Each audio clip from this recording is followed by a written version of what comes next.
Picture yourself waking up to the rising sun, wrapped in a soft veil of fog with the scent of fresh coffee plantations surrounding your villa in a warm embrace. At Vanasya Farm Plots, your mornings start with the fresh aroma of coffee, the crisp mountain air, and the melody of nature's symphony. Nestled in the foothills of the majestic Western Ghats, this 40-acre paradise is designed to blend luxury with nature. Premium amenities meticulously crafted for restaurant, pond, jogging track, badminton and basketball courts, plantation trail. From scenic designs to cozy farm-suitable dining, every moment at Vanasya is crafted for peace, luxury and adventure. Nature's beauty, laughter and pure joy. Book your visit today.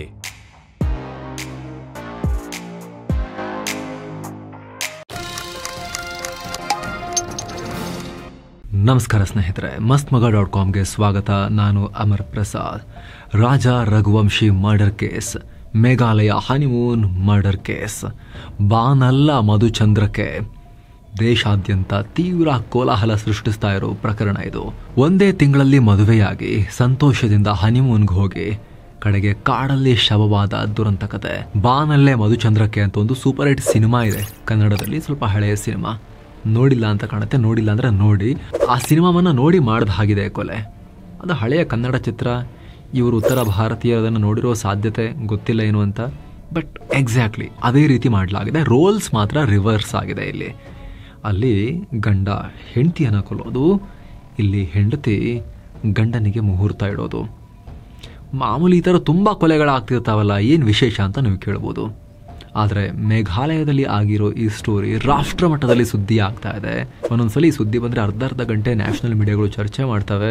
ಇಡೀ ದೇಶದಾದ್ಯಂತ social ಮೀಡಿಯಾದಲ್ಲಿ ಇದು ಬಹಳ ಸುದ್ದಿ ಆಗುತ್ತೆ ಅಂತ ಹೇಳಿದ್ರೆ, ಅದರಲ್ಲೂ ಕೂಡ ಸಾಂಸಾರಿಕ ವ್ಯಾಲ್ಯೂಗಳ ಬಗ್ಗೆ ಸೋಷಿಯಲ್ ಮೀಡಿಯಾದಲ್ಲಿ ಚರ್ಚೆ ಶುರುವಾಗಿದೆ ಈ ಕೇಸ್ನಿಂದಾಗಿ ಅಂತ ಹೇಳಿದ್ರೆ, ಯೋಚನೆ ಮಾಡಿ ಈ ಸ್ಟೋರಿಯ ಗ್ರಾವಿಟಿ ಯಾವ ಲೆವೆಲ್ಗಿದೆ, ಜನ ಇದನ್ನ ಎಷ್ಟು ಚರ್ಚೆ ಮಾಡ್ತಿದ್ದಾರೆ ಅಂತ. ಹಾಗಾಗಿ ಈ ವರದಿಯಲ್ಲಿ ನಾವು ಡೀಟೇಲ್ ಆಗಿ ಎಕ್ಸ್ಪ್ಲೇನ್ ಮಾಡ್ತಾ ಹೋಗ್ತೇವೆ. ಮಧ್ಯ ಭಾರತದಲ್ಲಿ ಶುರುವಾದ ಈ ಕತೆ ಮೇಘಾಲಯದಲ್ಲಿ ನಾರ್ತ್ ಈಸ್ಟ್ ನಲ್ಲಿ ಕ್ಲೈಮ್ಯಾಕ್ಸ್ ತಲುಪಿದ್ದು ಹೇಗೆ, ಇಡೀ ದೇಶ ಇಷ್ಟೊಂದು ದಿಗ್ಭ್ರಾಂತವಾಗಿ ಯಾಕೆ ಇದನ್ನು ನೋಡ್ತಾ ಇದೆ, ಕಡೆ ತನಕ ಮಿಸ್ ಮಾಡಿದೆ ನೋಡಿ.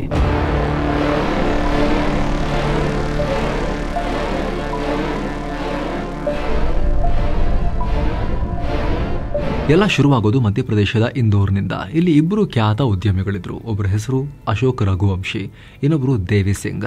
ಅಶೋಕ್ ರಘುವಂಶಿ ಟ್ರಾನ್ಸ್ಪೋರ್ಟ್ ಕಂಪನಿಯ ಮಾಲೀಕ, ಇಂದೋರ್ನ ಸಹಕಾರ ನಗರದಲ್ಲಿ ವಾಸ ಇದ್ರು. ದೇವಿ ಸಿಂಗ್ ಪ್ಲೈವುಡ್ ಫ್ಯಾಕ್ಟರಿಯ ಓನರ್, ಕುಶ್ವಾಹ್ ನಗರದಲ್ಲಿ ವಾಸ ಇದ್ರು. ಅಶೋಕ್ ರಘುವಂಶಿಗೆ 3 ಮಕ್ಕಳು, ಸಚಿನ್, ವಿಪಿನ್, ರಾಜ ರಘುವಂಶಿ, 3 ಜನ. ಇದರಲ್ಲಿ ಸಚಿನ್ ಮತ್ತು ವಿಪಿನ್ಗೆ ಮದುವೆಯಾಗಿತ್ತು, ರಾಜ ರಘುವಂಶಿಗೆ ಮದುವೆ ಆಗಿರಲಿಲ್ಲ. ಇತ್ತ ದೇವಿ ಸಿಂಗು ಸೋನಂ ಹೆಸರಿನ ಮಗಳಿದ್ಲು. ಈಕೆಗೆ ಒಬ್ಬ ಅಣ್ಣ ಕೂಡ ಇದ್ದ. ಸೊ 2 ಕುಟುಂಬಗಳು ಸಿಕ್ಕಾಪಟ್ಟೆ ಶ್ರೀಮಂತರು, ಇಬ್ಬರತ್ರ ಸಿಕ್ಕಾಪಟ್ಟೆ ದುಡ್ಡಿತ್ತು, ಒಂದೇ ಸಮುದಾಯದಲ್ಲಿ ಗುರುತಿಸಿಕೊಳ್ತಾ ಇದ್ರು. ಸೊ ಜೊತೆಯಾದ್ರು. ಅಕ್ಟೋಬರ್ 1, 2024ರಲ್ಲಿ 2 ಕುಟುಂಬಗಳ ನಡುವೆ ಕೌಟುಂಬಿಕ ಸಂಬಂಧ ಏರ್ಪಡ್ತು. ಮಾರ್ಚ್ ತಿಂಗಳಲ್ಲಿ ಅದು ಮದುವೆ ಹಂತಕ್ಕೂ ಕೂಡ ಬಂತು. ರಾಜ ರಘುವಂಶಿ ಮತ್ತು ಸೋನಂ ಇವರಿಗೆ ಮದುವೆ ಮಾತುಕತೆ ಆಯಿತು. ನಂತರ ಮೇ 11ನೇ ತಾರೀಕು ಮದುವೆ ಆಯಿತು. ಅಲ್ಲಿ ಕದನ ಇರಲಿಲ್ಲ, ಕಲಹ ಇರಲಿಲ್ಲ. ಕರೆಕ್ಟ್ ಮುಹೂರ್ತದಲ್ಲಿ ಕುಣಿದು ಕುಪ್ಪಳಿಸಿ ಲವ್ ಮ್ಯಾರೇಜ್ ಅನ್ನು ಕೂಡ ನಾಚಿಸೋ ರೀತಿ ಅರೇಂಜ್ ಮ್ಯಾರೇಜ್ ಆಯಿತು. ಅಂತಿಮವಾಗಿ ರಾಜ ಅನ್ನೋ ಸುಂದರ ತರುಣ ಸೋನಂ ಅನ್ನೋ ಸೌಂದರ್ಯವತಿಗೆ ಪತಿಯಾಗಿದ್ದ. ವಯಸ್ಸು 29. ಆತನ ಕಣ್ಣುಗಳಲ್ಲಿ ಹೊಸ ಬದುಕಿತ್ತು. ಅಪ್ಪನ ಶ್ರೀಮಂತಿಕೆಯ ಸಹಾಯದಿಂದ ಇನ್ನೂ ಎತ್ತರದ ಒಂದು ಬಿಸ್ನೆಸ್ ಸಾಮ್ರಾಜ್ಯ ಕಟ್ಟೋ ಉದ್ದೇಶ ಇತ್ತು. ಆರಾಮಾಗಿ ಜೀವನ ನಡೆಸೋ ಕನಸಿತ್ತು. ಆದರೆ ಈ ಹೊತ್ತಲ್ಲಿ ಪತ್ನಿ ಸೋನಂ ತನ್ನ ಗಂಡನ ಹತ್ರ ವಿಶೇಷ ಮನವಿಯನ್ನ ಮುಂದಿಟ್ಲು. ಹೊಸದಾಗಿ ಮದುವೆ ಆಗಿದ್ದೀವಿ, ಹೊಸ ಬದುಕಿಗೆ ಕಾಲಿಟ್ಟಿದ್ದೀವಿ, ಹನಿಮೂನಿಗೆ ಹೋಗೋಣ ಅಂತ. ಪತ್ನಿ ಹನಿಮೂನಿಗೆ ಕರೆದಾಗ ಯಾರು ಬೇಡ ಅಂತಾರೆ? ಹ್ಞೂ ಅಂದ ಈ ರಾಜ. ಮುಂದೆ ಪ್ಲಾನ್ ಮಾಡಬೇಕಾಗಿತ್ತು. ಆದರೆ ಪತಿಗೆ ಯಾಕೆ ಸಮಸ್ಯೆ, ಎಲ್ಲ ನಾನೇ ಜವಾಬ್ದಾರಿ ತಗೊಳ್ತೀನಿ, ನೀವು ತಲೆ ಕೆಡಿಸ್ಕೋಬೇಡಿ, ಯಾವ ಪ್ಲೇಸು ಎಲ್ಲಿ ನಾನೇ ಪ್ಲಾನ್ ಮಾಡ್ತೀನಿ, ನೀವು ಆರಾಮಾಗಿ ಬಿಸ್ನೆಸ್ ಮಾಡಿ, ನಾನು ನೋಡ್ಕೋತೀನಿ ಅಂತ ಸೋನಂ ಹೇಳಲು.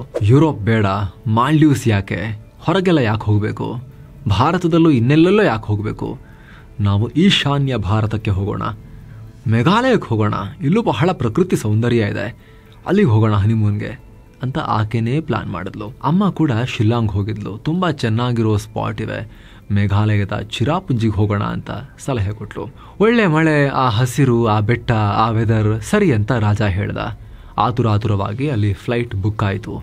ಖುದ್ದು ಸೋನಂ 2 ಟಿಕೆಟನ್ನು ಬುಕ್ ಮಾಡಲು ಮೇ 20ನೇ ತಾರೀಕು ಇಬ್ಬರು ಮೇಘಾಲಯದ ಚಿರಾಪುಂಜಿಗೆ ಹೊರಡೋಕೆ ರೆಡಿ ಆದರು.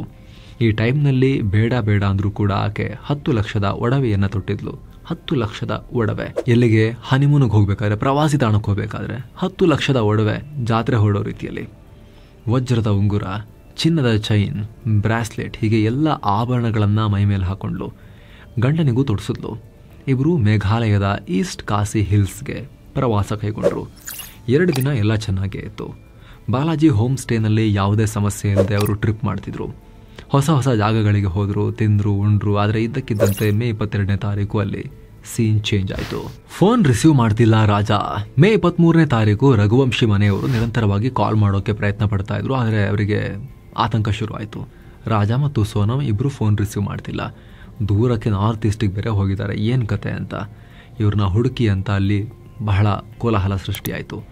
ಉದ್ಯಮಿಗಳು, ಜನಪ್ರತಿನಿಧಿಗಳ ನಂಟು ಕೂಡ ಇತ್ತು. ಹೀಗಾಗಿ ಮಧ್ಯಪ್ರದೇಶ ಸರ್ಕಾರಕ್ಕೆ ವಿಚಾರವನ್ನು ತಲುಪಿಸಿದ್ರು. ಸುದ್ದಿ ಮಾಧ್ಯಮಗಳ ಕಿವಿಗೂ ಕೂಡ ವಿಚಾರ ಬಿತ್ತು. ಮೇಘಾಲಯದಲ್ಲಿ ಹನಿಮೂನ್ಗೆ ಹೋದ ದಂಪತಿ ನಾಪತ್ತೆಯಾಗಿದ್ದಾರೆ. ನವ ವಿವಾಹಿತರು. ಮೇಘಾಲಯ ಸರಿ ಇಲ್ಲ, ಕಾಡು ಮನುಷ್ಯರು ಎತ್ತಾಕೊಂಡು ಹೋಗಿರ್ಬೋದು, ಬುಡಕಟ್ಟು ಜನರ ವಶದಲ್ಲಿದ್ದಾಳೆ. ಹೀಗೆ ನಾನಾ ರೀತಿಯ ಕಥೆಯನ್ನ ಹರಡೋ ಪ್ರಯತ್ನ ನಡೀತು.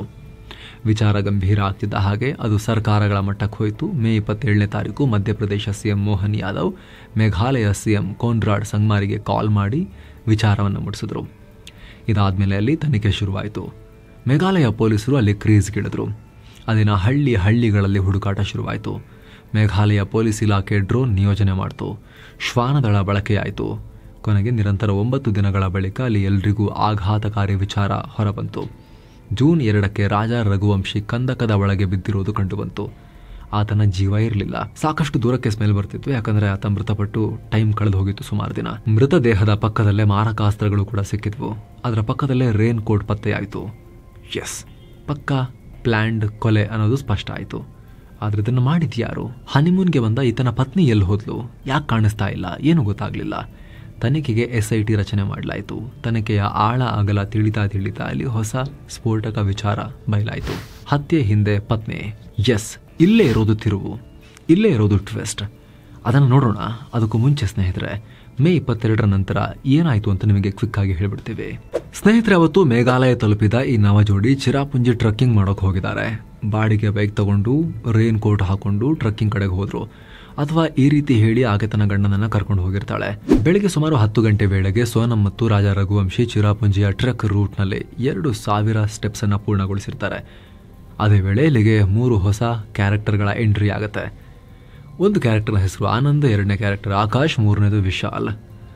ಆನಂದ ಹಾಗೂ ವಿಶಾಲ ಆಕಾಶ ಈ ಮೂವರು ಕೂಡ ಕೆಲ ಗಂಟೆಗಳಿಂದ ಈ ಜೋಡಿಯ ಹೆಜ್ಜೆಯನ್ನು ಕ್ಷಣ ಕ್ಷಣಕ್ಕೂ ಮಾನಿಟರ್ ಮಾಡ್ತಿರ್ತಾರೆ.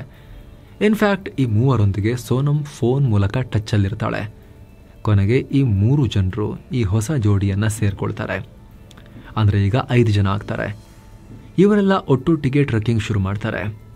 ಇವರಿಲ್ಲಿಗೆ ಬಂದಿದ್ದೇ ತಡ. ಸೋನಮ್ ತನ್ನ ಟ್ರೆಕ್ಕಿಂಗನ್ನು ನಿಧಾನಗೊಳಿಸ್ತಾಳೆ.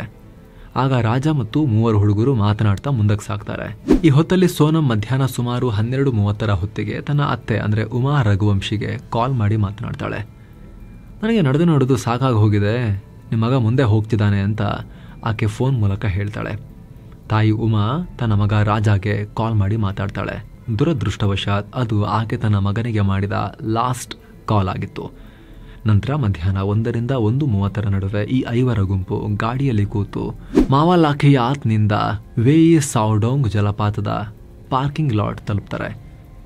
ದುರ್ಗಮವಾದ ಬೆಟ್ಟ, ಕಣ್ಣಿಗೆ ಕಂಡಷ್ಟು ಹಸಿರು, ಸುತ್ತಮುತ್ತ ಯಾರೂ ಇರಲಿಲ್ಲ. ಈ ಕ್ಷಣದಲ್ಲಿ ಸೋನಮ್ ಒಂದು ಸನ್ನೆ ಮಾಡ್ತಾಳೆ. ಅಷ್ಟೇ, ಆ ಮಧುಚಂದ್ರದ ಮದುಮಗನ ಮೇಲೆ ದಾರುಣ ದಾಳಿಯಾಗತ್ತೆ. ಕೈ ಹಿಡಿದು ನಡೀತಾ ಇದ್ದ ಆ ಹುಡುಗರು ರಾಕ್ಷಸರ ರೀತಿಯಲ್ಲಿ ಆತನ ಮೇಲೆ ಎರಗಿ ಬಿಡ್ತಾರೆ. ಏನಾಗ್ತಾ ಇದೆ ಅಂತ ಗೊತ್ತಾಗ್ತಿಲ್ಲ. ಕಾಪಾಡಿ ಅಂತ ಕೂಗೋ ಹೊತ್ತಿಗೆ 29 ವರ್ಷದ ಹುಡುಗ ಪ್ರಾಣ ಕಳ್ಕೊಂಡಾಗಿರುತ್ತೆ. ಆಗ ಯಾಕೆ, ಏನಾಯ್ತು, ನನಗೆ ಯಾಕೆ ಹೊಡಿತಿದ್ದೀರಿ, ಬಿಡಿ, ಇದನ್ನು ಕೊಲ್ಲಬೇಡಿ ಅಂತ ಆತನೇ ಕೇಳ್ಕೊಂಡಿದ್ದ ಅಂತ ಈಗ ಹಂತಕರೇ ಬಾಯ್ಬಿಟ್ಟಿದ್ದಾರೆ.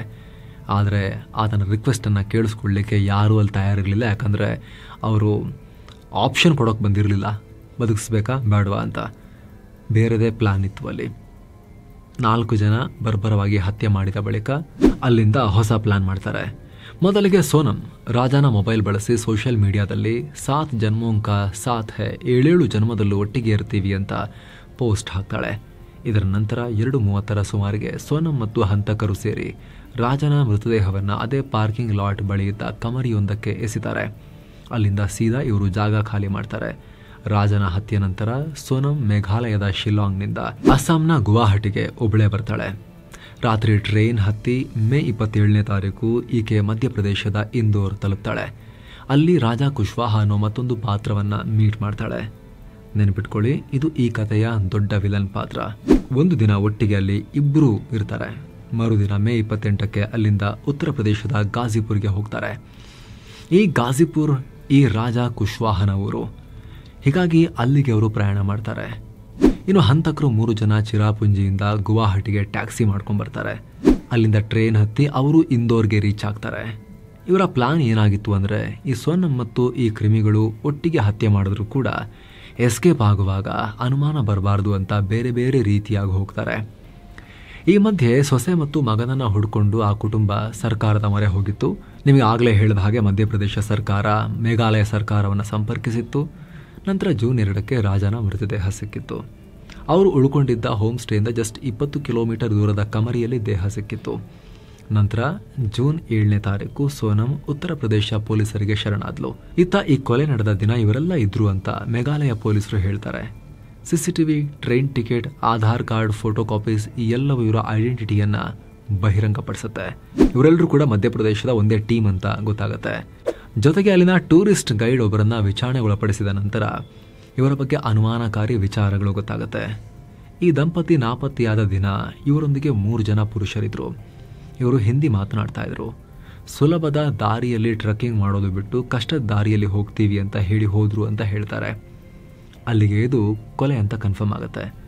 ನಂತರ ಆರೋಪಿ ಪತ್ನಿಯನ್ನ ವಿಚಾರಣೆಗೊಳಪಡಿಸಿದಾಗ ಅಲ್ಲಿ ಮತ್ತಷ್ಟು ವಿಚಾರಗಳು ಗೊತ್ತಾಗಿವೆ.